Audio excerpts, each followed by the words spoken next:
Buenos Aires.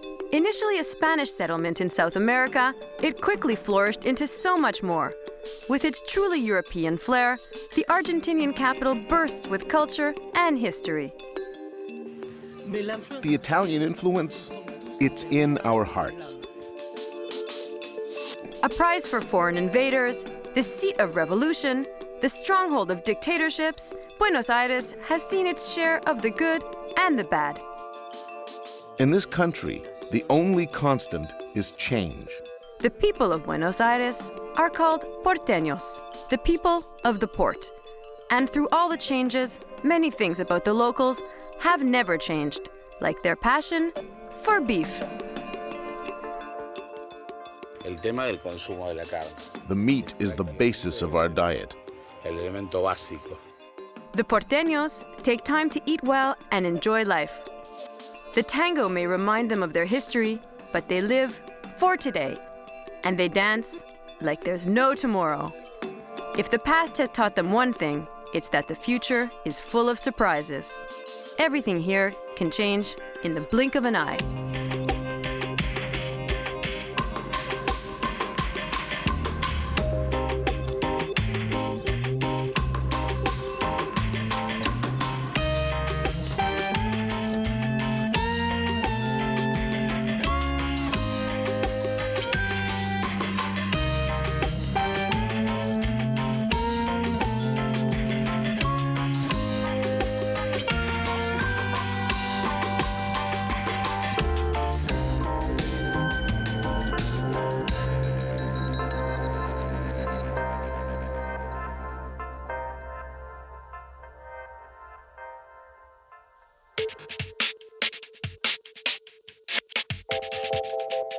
There's a local joke containing a lot of truth that says that the Mexicans descended from the Aztecs, the Peruvians descended from the Incas, and the Argentinians, well, they descended from the boats. In 1853, after the country was founded, Article 25 of the Argentine Constitution established that any person from anywhere in the world who really wanted to work the land here in Argentina should be encouraged to immigrate. This call for immigrants was heard mostly in Europe, but the people who came here were not those the Argentinian government expected at the time. The call reached the poorest people most of all, so they arrived here at this port, which was a natural port. At that time it was Puerto de la Boca. So they came here, hoping to build a future for themselves and the generations to come. But there was a problem. When they got here, there was no land to buy because all of it was already in the hands of Argentina's most powerful families. The only thing these people knew how to do was work the land. So they retrained and worked as masons, opened little shops, worked odd jobs at the port with the sailors whenever the boats arrived. The first natural port was this one, Puerto de la Boca, but it couldn't be used for the big boats. So in the late 1890s, they built Puerto Madero. They built 4 basins, but closed ones. 20 years later, they had to build yet another new port, the Puerto Nuevo, which opens right onto the river. This port came to be known for the manufactured goods and products imported from Asian countries that came through it. With a population that has inflated from 400,000 to 1.5 million people in less than 4 decades, the cultural landscape of the city quickly became diverse and eclectic. Our Spanish language, the one we have in Argentina, is laced with Italian expressions and words, because in Argentina, we speak Spanish with an Italian accent, unlike the rest of Latin America. But the Italian influence, it's in our hearts. So look at this, for example. Look at the colors of that facade. Look at the corrugated tin structure of those wooden buildings. That's very Italian. It's Genovese. They were the ones who had the idea to use materials that weren't too expensive to make that kind of building. And the wide variety of colors on the same facade is due to something quite amusing. People didn't have the money to paint the whole facade at once. So they asked the captain of the boat at the port if he'd give them the rest of the paint after he'd finished painting the boat. So sometimes it was 2 liters, sometimes 20 liters or 100 liters. That's why each facade can be painted with different colors. It's a multicolored village. The importance of the port in daily life may have diminished over the years, but the waves of European immigration that flooded through the port had a major impact on the evolution of Buenos Aires and what it is today. When you talk about a river, you usually mean 2 banks, but here you can't see the other bank. There's 32 kilometers between us and Uruguay today, the city of Colonia. It's the widest river in the world. They used to call it the Great Saltwater Sea, the Rio de la Plata, but they eventually built the airport practically right on the river. They built Puerto Madero and diverted the river from the city, and now you don't even see the river. And we don't use it. Not for scenery, not for taking walks. We're very far from the riverbank. That's why in 1939, Le Corbusier, the French architect, proposed a project to reclaim land on the river and create administrative centers there, facing Plaza de Mayo. And at that moment he said, we have to put an end to this story of Buenos Aires turning its back to the river, to the Rio de la Plata. Cette histoire que la ville de Buenos Aires donne le dos à la rivière, au Rio de la Plata.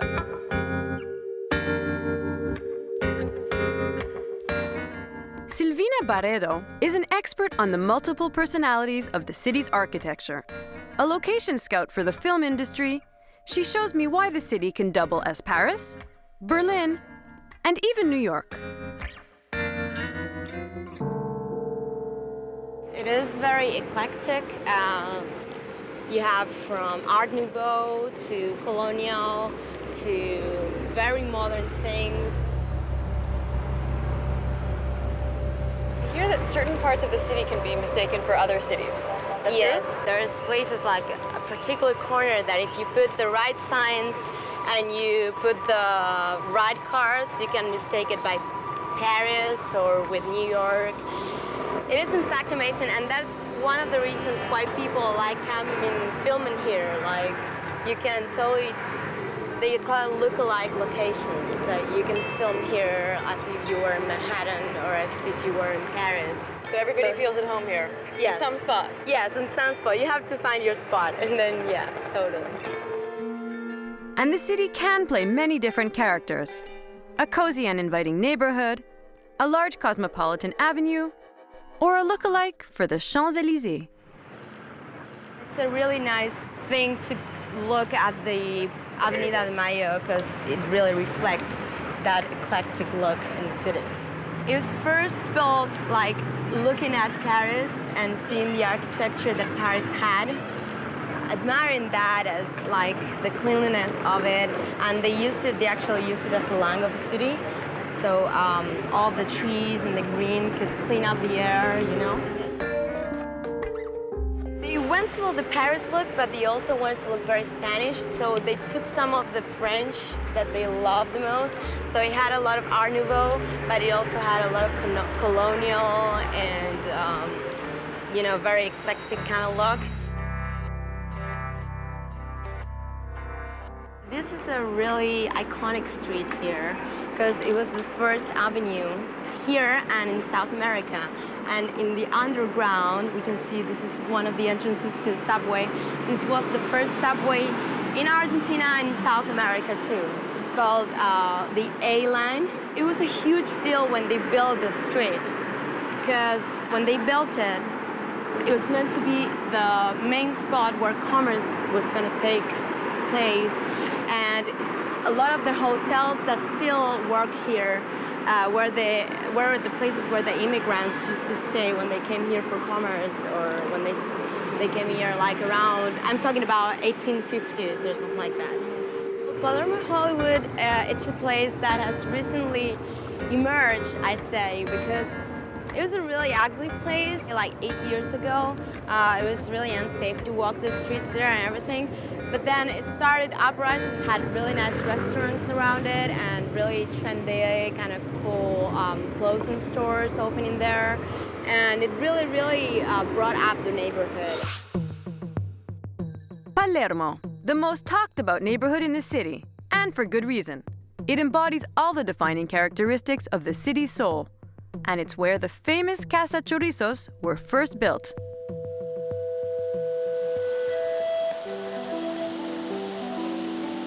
The style of these houses was brought to Buenos Aires not only by the Spanish, but also by the Italians.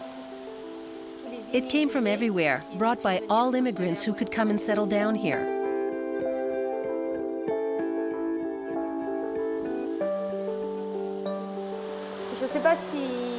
I don't know if you've ever seen a map of Buenos Aires, but everything is very square because it was designed by the conquistadors, the Spaniards.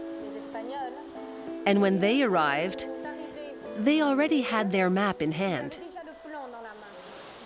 So they set themselves up with their square map, right in the city. Every lot is 8.66 meters wide, so the houses don't get much light. Which is why they say that the typology that developed the most was one with a patio, to reclaim light within the parcel of land. Céline Mignot takes me to a museum located inside a Casa Chorizo.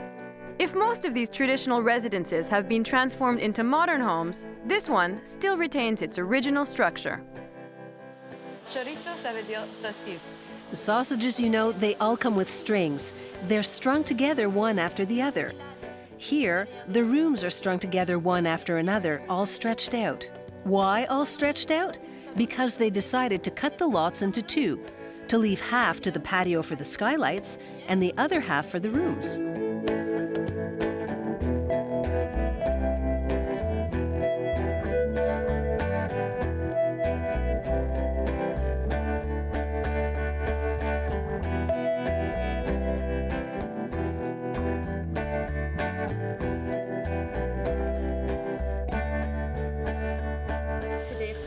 It was the beginning of the 20th century. Laborers were from Italy and Spain, and they built something that looked like what they knew from their home country. We head to a modernized Casa Chorizo. It's a big contrast from the traditional layout, and it's a good example of how these buildings have evolved. In general, people have transformed these houses a certain way because the Casa Chorizo at the time didn't have the comforts that people need today. Here, you can see the patio used to be this whole area, including the gallery.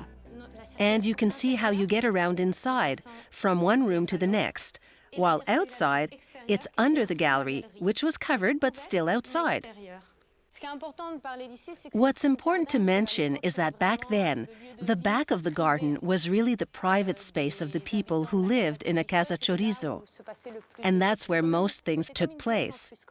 It was like an extra room, like the patio.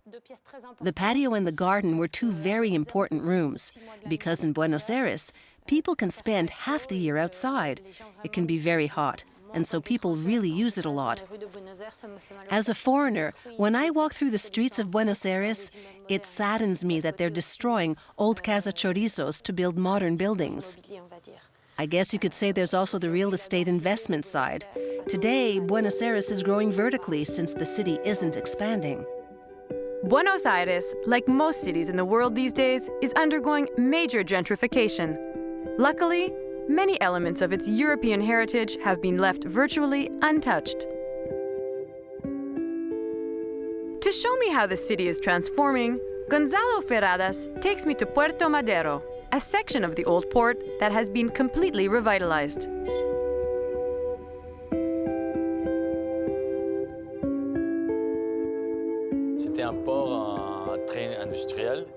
It was a very industrial port. But one day, the people said they were going to do something really nice. So what we see now is very new, and there are a lot of very chic, very cool restaurants. And there's the businesses that set up shop here because they know it's a nice area. It's near the river. But what we see now is not the Buenos Aires of 50 years ago. When the port was an industrial place made for work, it wasn't fashionable at all. Even the river you see there, it wasn't very clean because it was the entryway for all the boats with all the cargo and the industrial activity.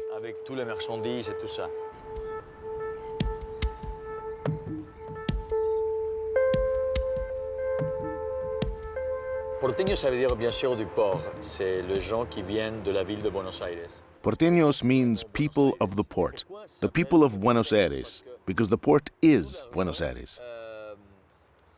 All the money back then, around 100 years ago, really came through here. It's something that the people from the rest of the country didn't like, because every time you exported something, the city of Buenos Aires collected tax. And the problem was that the only place to do business between Argentina and other countries was the port of Buenos Aires. So it's kind of what accounts for the personality of porteños.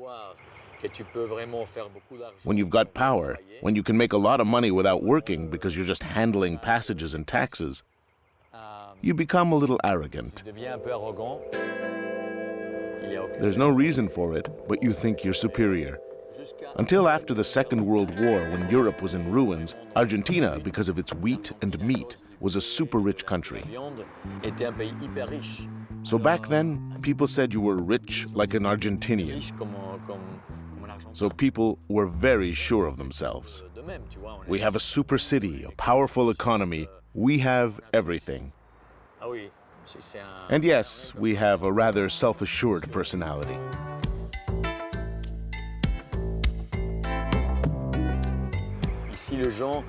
Here, there's a lot of young blood, and people are set for adventure. Why? Because it's a country that has always had its ups and downs. One day you can be rich, the next day your money's worth the same as some African countries, so you get used to it. In this country, the only constant is change.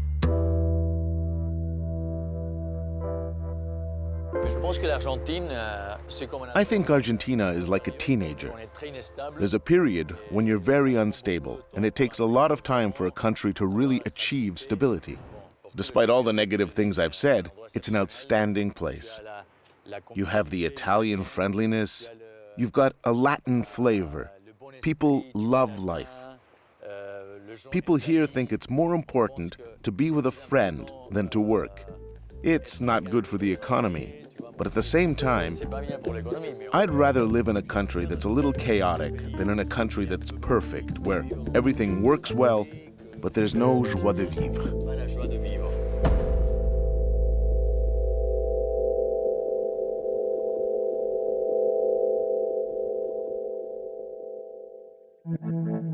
One of the major events that changed the local reality was the unfortunate economic crisis of 2001. The devastating setback shook the foundations of the country's economy and sent ripple effects through its workforce.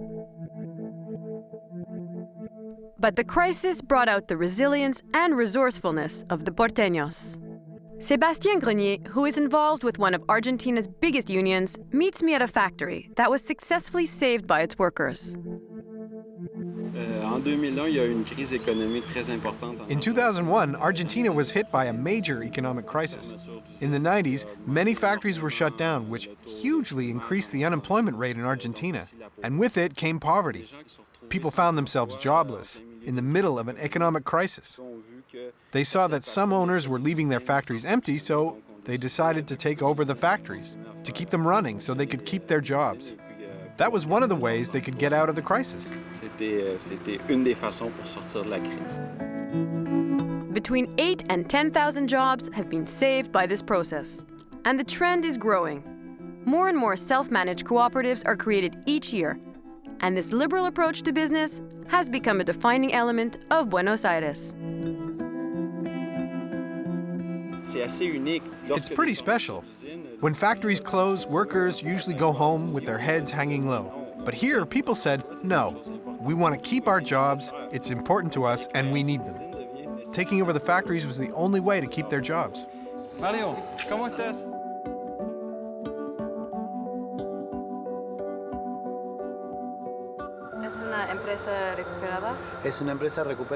This is a worker-owned business. We used to work for a road maintenance and sanitary landfill company. Most workers were here for 20 or 25 years. I had worked here 18 years. We were going to lose our jobs. Some companies have now been operating like this for 6, 7, or even 10 years. We have proven that it was possible, that a plant can function without a boss, but not without workers.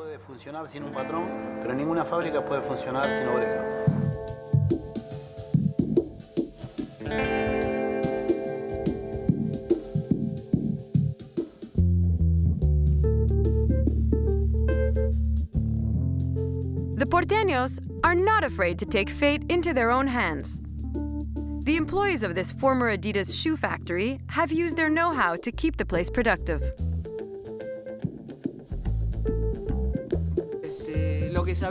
It's what we know how to do. It's what we learned. We make shoes for a living.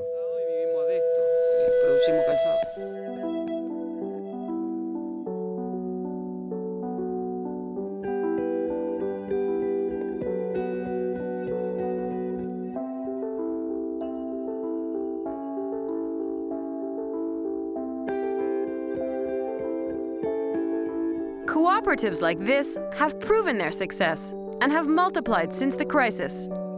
They are critical to the city's economy, but unfortunately, the government has yet to support them.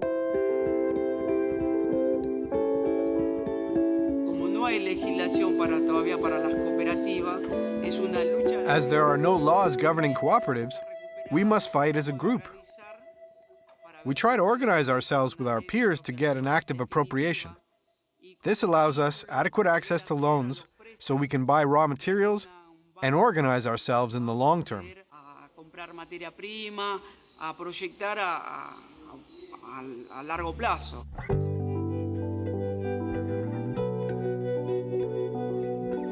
The problem of obtaining raw materials is entirely different for Eloisa Cartonera, a colorful co-op also created as a result of the crisis.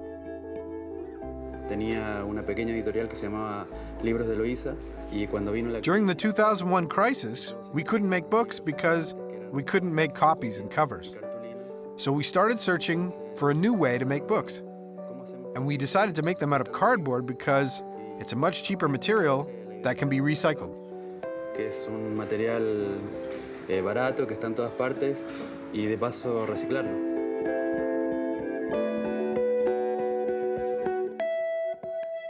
Usted compra cartón de los cartoneros. ¿Qué es un cartonero? Bueno, un cartonero es el nombre. The cartoneros are the people that collect cardboard throughout the city. De noche generalmente van. Typically, they walk the streets at night to retrieve what people throw away. Then they sort it for resale. They do the same thing with plastic, paper, and wood. They do this for a living, in the street, informally. It's very poorly paid because it takes a lot of cardboard to make it worth their while. We buy their cardboard, and they know if they come to sell it here, they will get a bit more than in other places. It allows us to establish a relationship with them. We know the cartoneros who work here, and we try to value their work because it's difficult and poorly paid. Y de esa manera tratamos de gratificar un poco más su trabajo que es muy duro y muy mal pagado. Es como algo muy delicado. It's something deep-rooted among Argentines, the ability to cope with crises and adversity with creativity. Las adversidades con creatividad. But no matter which way the economic breeze blows, Porteños never miss an opportunity to chat with their shrink. In a city with so many personalities, it's no surprise that there is such a phenomenal amount of psychologists. The 14 million inhabitants keep the city's 30,000 psychologists very busy.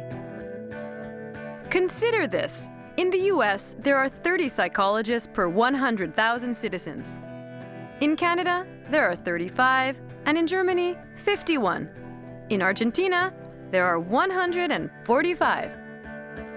They say that Buenos Aires is the international capital of psychotherapy. Is that true? Well, if you consider that 1 out of every 200 Porteños, that is to say people who live in this city, is a psychologist, most probably practicing some kind of psychoanalysis, I would say that is true. But moreover, I mean, besides the diffusion of psychoanalysis as a therapy, I would say that here is a kind of central cultural artifact in the culture of the city. In other words, people speak, and people think, and people see reality through the lens of some kind of psychoanalytically oriented concept, I would say.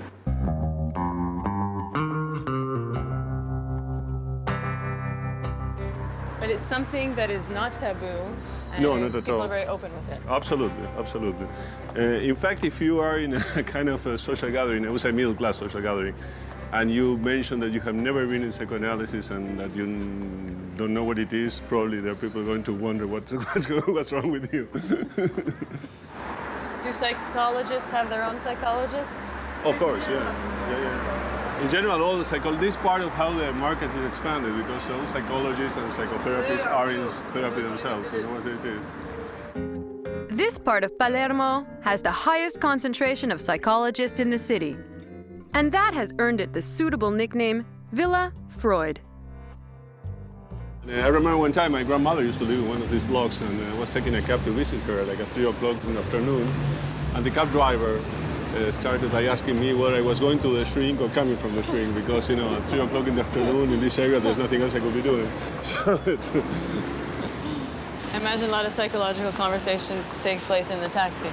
Well, yeah, I would say all over the place, not just in the taxi. You know, it's, as I said, it's not even trend, it's part of the culture. It's one of the things that define the identity of many Porteños. When I talk about Porteños, of course, I'm talking about the middle class, but the middle class is pretty large here in this city. How did psychoanalysis become such an important part of the culture? Well, it's a very complex and historical process. You know, during the 1960s, Argentina was living through a very difficult and complicated political process. You know, dictatorships and proscription of the major political party. And psychoanalysis for some people became like a conceptual tool to understand this reality. That converged with the emergence of an affluent middle class, which sort of were looking for new patterns of consumption, and psychoanalysis offered that too. Also, there was the 50s and 60s was a moment in which the role of women in society changed a lot. Women entered massively into the job market, and that sort of provoked change in the family patterns and so on. And psychoanalysis provided an answer to that too. So what you have is a lot of demands to which different readings of psychoanalysis could provide answers.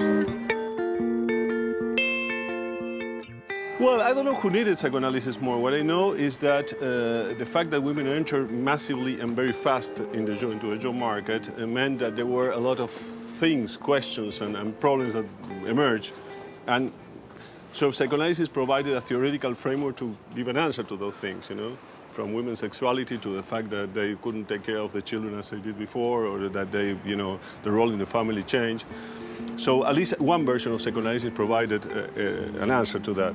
And this is why you saw a lot of psychotherapists and psychoanalysts in the, you know, feminine magazines, female magazines in the 1950s and 60s, talking about all these issues.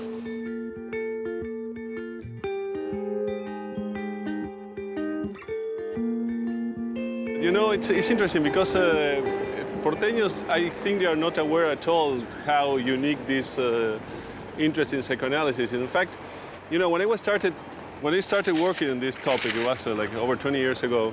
Of course, I myself was in analysis when I was younger, but one of my surprises was that there had been no books, no scholarly work on precisely on that, on the interest of psychoanalysis and on the importance of psychoanalysis in Buenos Aires. And that in itself is revealing, because that shows to what extent for people here it's so natural, so naturalized, that they don't think that it's a problem, they don't think that there is something worth looking at. Are Porteños open people in general? Do they discuss their problems in public? I guess so, yeah. I think that the fact that so many people go to a psychoanalyst, so many people know people who go to a psychoanalyst, and how many people did go to a psychoanalyst, sort of shape some kind of way in which they relate to each other, in which they talk about reality. So probably you find that, definitely. If you look at popular magazines, it's all the time. If you look at the speeches of the politicians, you find that all the time, you know. Because after the dictatorship in 1994, 95, you know, the general who was by then the army chief of staff came out in a TV show completely unannounced. Nobody expected him, and he was, even the host of the TV show was totally surprised. And he apologized to society for the crimes committed by the force now under his command. He wasn't the commander during the dictatorship. What is fascinating is the language he used, because he started talking about the need of working through the process of mourning for the disappear and the traumas that could cause. I mean, he really was talking in psychoanalytic terms. So what it says, or what it shows me, is that whoever wrote the speech for him, I don't think he was smart enough to write such a speech, knew that if he wanted to really reach a certain audience, a certain target audience, you have to talk in that language, because he could have talked also about God and about reconciliation and about fatherland, but he didn't. He talked about this. And that shows that, you know, there is an awareness, even in the army, you know, that is a language to speak.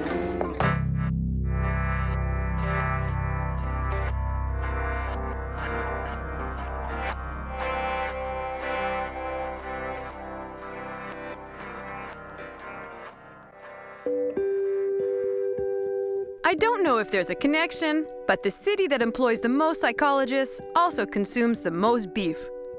Argentina is actually the world's largest beef producer. Our country is one of those that consumes the most meat. Apparently, this isn't very good for our health, but we consume more than elsewhere anyways.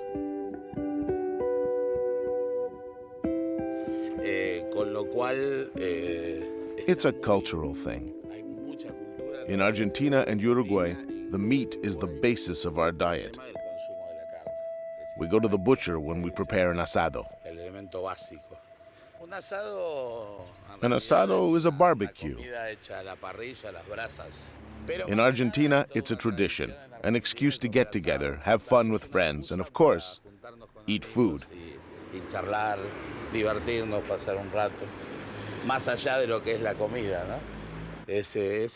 a ritual. People take the preparation seriously.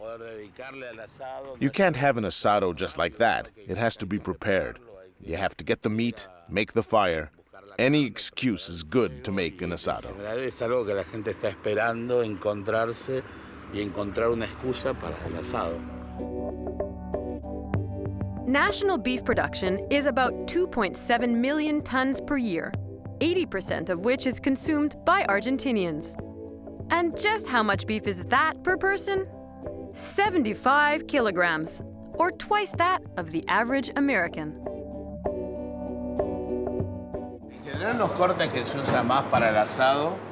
Here are the cuts of meat for the asado. Ribs, steak. Today we'll eat a little pork.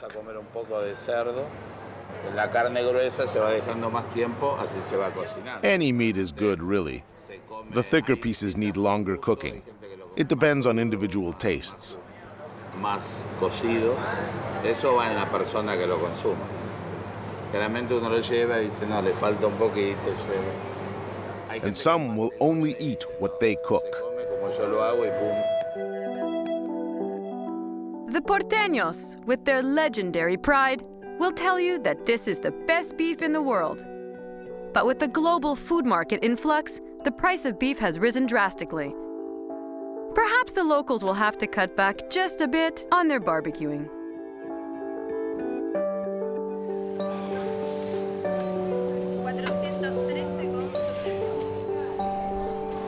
Subió el precio de la carne. Los criadores empezaron a cultivar la soja. The price of meat has gone up. And drought and climate are very tough, so many people have lost animals. Now they grow soybeans instead. There are producers who had 600 cattle that have lost 400. That represents the work of an entire year. Growing soy and vegetables is more profitable.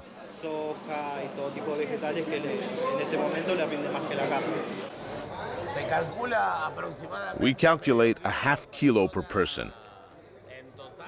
For 25 people, we need 11 kilos of meat.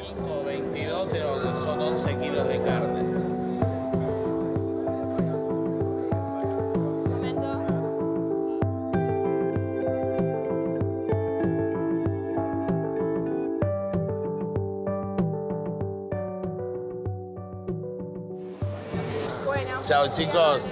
Chao. Hasta luego, gracias. The butcher wasn't kidding. With this amount of meat, I feel like we're in for some kind of medieval feast.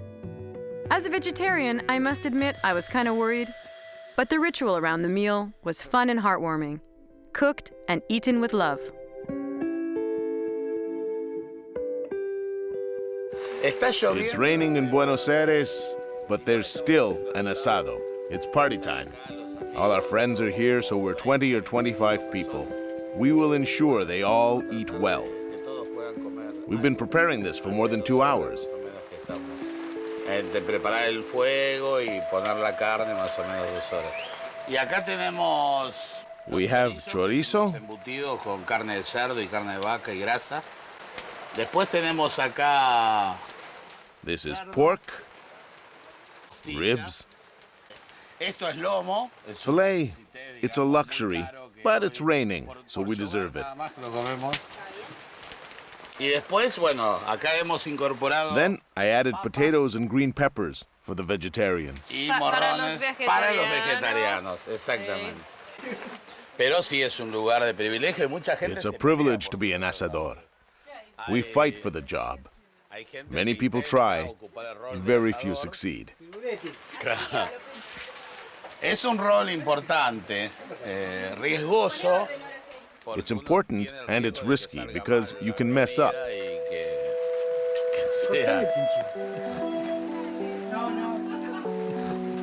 Vamos a ver si está. Let's taste this. Wow, this is good.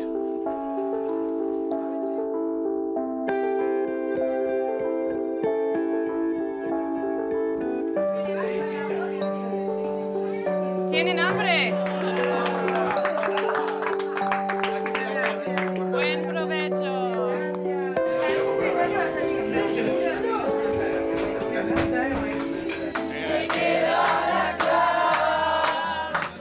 La entrañable transparencia de tu querida presencia, comandante Che Guevara.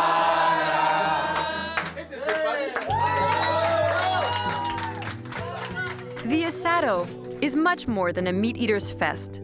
It's a part of life here, and it brings friends and family together in a very comforting way. There's a reason tango springs to mind when we think of Buenos Aires. It was born in the early 20th century in the brothels of its port. The passion and electricity of the tango sum up the essence of local culture. People here dance with so much feeling. There's a certain generosity, maybe more of a desire to share.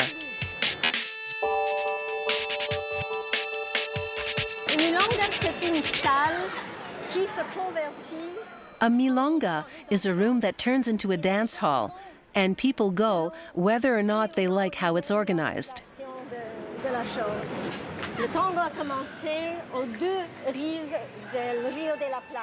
The tango started on the two banks of the Rio de la Plata, in Buenos Aires and in Montevideo.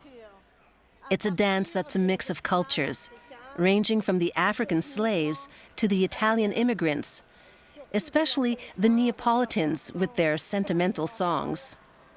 And the Spanish and the French brought along their musical instruments. Obviously, those who could carry their instruments, violins, flutes, and guitars, started playing music, each culture contributing an element of its native country's sound. Since the instruments were the flute, the guitar, and the violin, the music was a little faster than today's music, and a little cheerier, and so it probably made you want to dance. Legend has it that the men practiced their steps amongst themselves and then went to the bordellos to practice with the prostitutes, especially when they were waiting for their favorite to come down. As the tango made its way around the world, it slowly began to fade away in Argentina. But today, there's a definite resurgence of the dance. It is once again a part of everyday life, allowing the porteños to express the fire they hold within.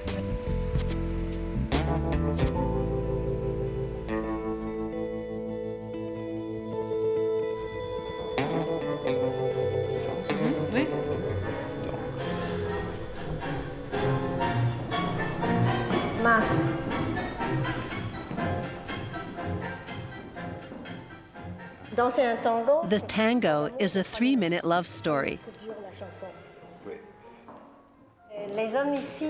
Men here are incredibly seductive, and they're adorable.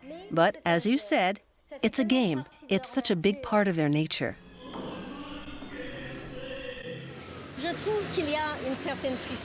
There's a certain sadness, a nostalgia. Before the Great Depression, in '29, Argentina was one of the world's richest countries, which isn't the case anymore. People are nostalgic for the golden age. Life is difficult, they're very sentimental, and there's an attitude of, sure, times are tough, but they'll get better. I'm so glad for the new generation, because the tango was dead from the 50s to the 80s. For all sorts of reasons. The military government didn't want people to gather in large groups, so all the milongas closed down. The Perón government had recommended that radio stations play Argentine music. But when the military government took power, to do the opposite, they limited the amount of tango and modern Argentine music to make way for foreign music. So for almost 30 years, there was no tango. See the men on one side and the women on the other. And the man will look at the woman. Once they make eye contact, he'll do this, and she'll do this. He'll get up, they'll keep their eyes glued to one another. But she won't get up until he's right in front of her table, because no one's sure if he's looking at the woman on this side of her or that side or behind her. They're all beautiful and good dancers. So because we're very proud, we wait just in case.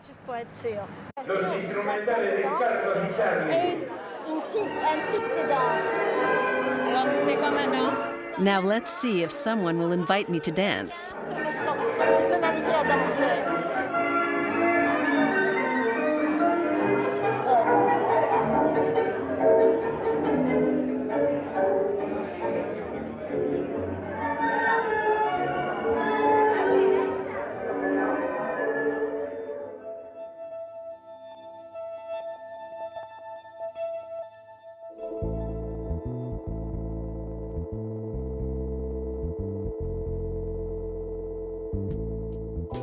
Karen suggests I join her friend Jorge at the Sunderland, a tango hall with a local reputation.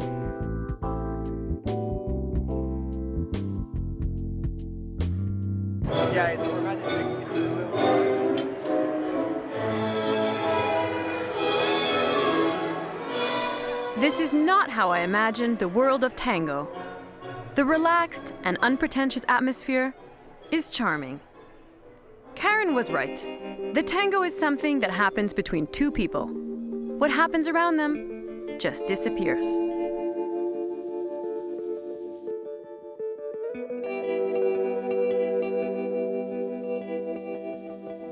Around every corner in Buenos Aires, we can feel the legacy of the countless European cultures that have shaped its past. Street after street, we sense Paris, Rome, Madrid, and even New York. With so much to discover, how can anyone grow tired of this place? Despite the many setbacks that the porteños have endured over the years, their resilience and self-assurance continually moves them forward.